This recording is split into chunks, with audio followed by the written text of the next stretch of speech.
My parents run a small shop in our town. It's a simple grocery store selling food from local businesses. They've managed it for over 20 years. My dad is very dedicated, keeping the store open until midnight, sometimes even later. When I turned 16, I started helping out for a few hours a week. By 18, I was working full-time while taking online college courses. One night, my dad had a day off, and my mom wasn't feeling well, so I was closing the store alone. It usually isn't busy in the last few hours, and there isn't much to stock. Around 9, hardly any customers came in. Only 1 or 2 people showed up. I grabbed a sandwich from the fridge for a quick break. Right then, someone walked in. I went back to the front desk, putting my sandwich aside, and waited for the customer to finish shopping. I pulled out my phone, and after a couple of minutes, I looked up but didn't see the customer. I scanned the room again but still didn't see him. Thinking he was maybe out of my view, I waited a few more minutes, but he never appeared. I didn't hear him either. Feeling uneasy, I walked around the counter and looked through the aisles. I found him in the second aisle, crouched down at the end, staring at the floor silently. So I called out. He looked up at me, stood, and continued to stare. His eyes were wide and intense, making me uneasy. After a couple of seconds, he quickly walked out of the store without saying a word. Once he left, I checked where he had been crouching but found nothing unusual. It freaked me out because of how strange it was. I went to the front door and confirmed he had left the area. It was dark outside, but I didn't see him. I then returned to the counter, staying more alert.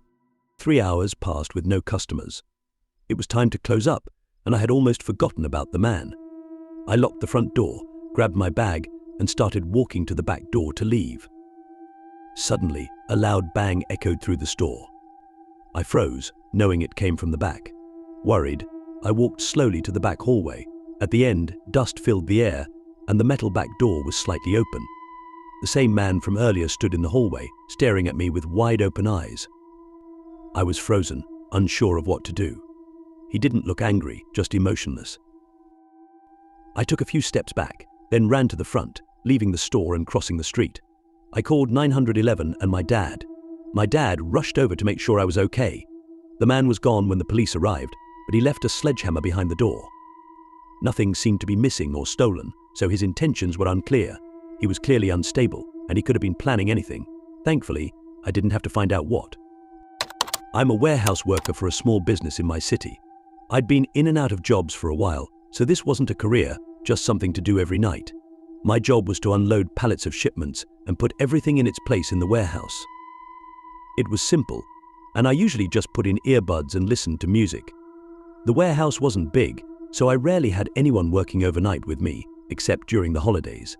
This night was just a regular night. I came in, counted the stock, then put on my headphones and started unloading boxes. But I started at 10. Around 12 or 1 a.m., I heard a knock echo through the building. I took my headphones out but didn't hear anything more. The building was old and would creak at night, especially when it was windy, but this sounded like a clear knock. I walked to the back of the building and looked around, then went to the front. I didn't see anything inside, so I opened the front door and looked outside. The parking lot was empty and the night was quiet. I shut and locked the door, then went back to work, thinking I had misheard it. To be cautious, I left my headphones out. About 20 minutes later, I heard another noise. This time, it was a single thump from the front. I hurried down the hallway to the front of the warehouse. Nothing was there, no signs of anything wrong or anyone at the door. But I knew I heard something which made me nervous.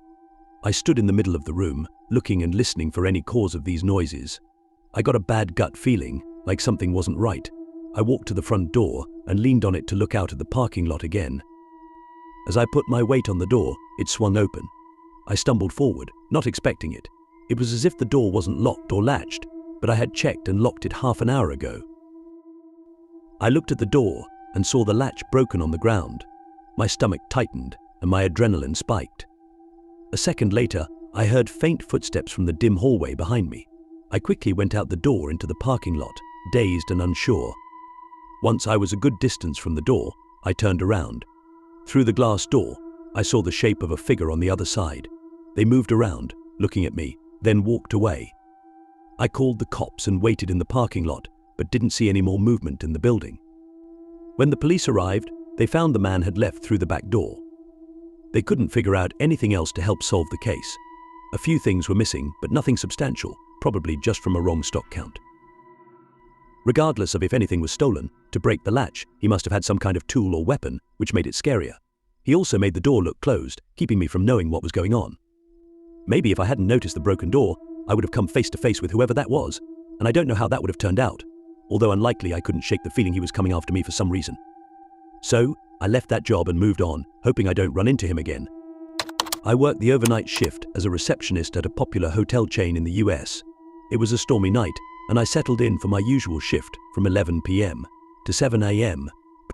With no scheduled bookings and the rain pouring outside, I anticipated a quiet night, just staying awake to handle phone calls and assist any guests needing room service or checkouts. The coffee machine hummed in the lobby, a welcome companion to keep me alert during the long hours. At around 1 a.m., the phone rang. I picked up, and before I could speak, a muffled voice asked if we were accepting walk-ins. Amidst the loud background noise, I confirmed that we had rooms available. As I looked up from the desk, I noticed a faint glow outside a person standing by the front window, holding a phone to their ear in the pouring rain. It seemed to be the caller, but something about their presence unnerved me, so I pretended not to notice. Moments later, the call ended, the light outside vanished, and the figure approached the entrance. Drenched and dragging water across the floor, he bluntly requested a room. His exhausted demeanor and soaking wet appearance struck me someone clearly sleep-deprived. I arranged a room for him and asked for payment. He retrieved a debit card from his pocket, which I swiped, only to find it declined. Looking up, I met his unwavering stare, feeling increasingly uneasy.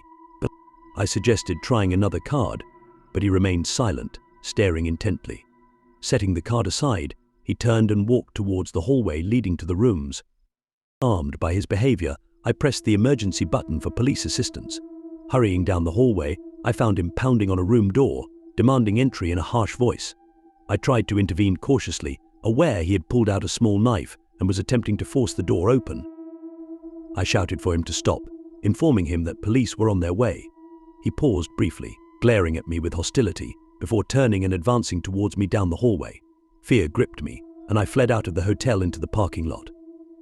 Through the window, I watched as he returned to the same door, continuing to pound on it. Police arrived swiftly, intervening before he could gain entry. They managed to disarm and apprehend him. The door opened, revealing a young woman, visibly shaken and terrified. It turned out he was her ex-partner, whom she hadn't seen in over a decade. But how he discovered her location and room number remained a mystery. His stalking of her, of unknown duration, was deeply disturbing, leaving us all to contemplate what might have happened if he had succeeded in his intentions.